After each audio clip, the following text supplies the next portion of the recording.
السلام علیکم ورحمۃ اللہ وبرکاتہ۔ میرے پیارے بھائیوں اور بہنوں،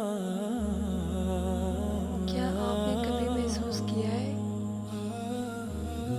کہ نماز پڑھنے کے باوجود دل کو سکون نہیں ملتا؟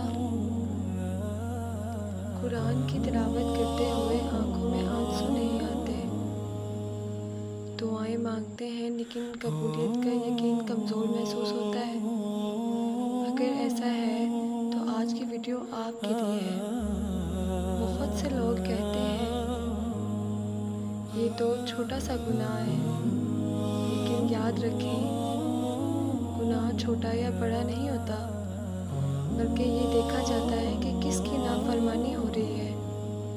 ایک معمولی سمجھا جانے والا گناہ انسان کے ایمان کو کمزور کر سکتا ہے۔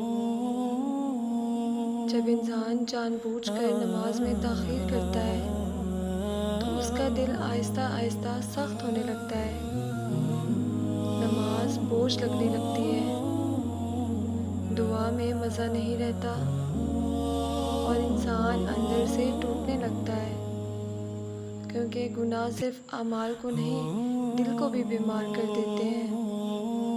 شیطان انسان کو سب سے بڑا جھوٹ یہ بولتا ہے، اب تم بہت گنہگار ہو، اللہ تمہیں معاف نہیں کرے گا، لیکن اللہ کی رحمت ہمارے گناہوں سے بہت بڑی ہے۔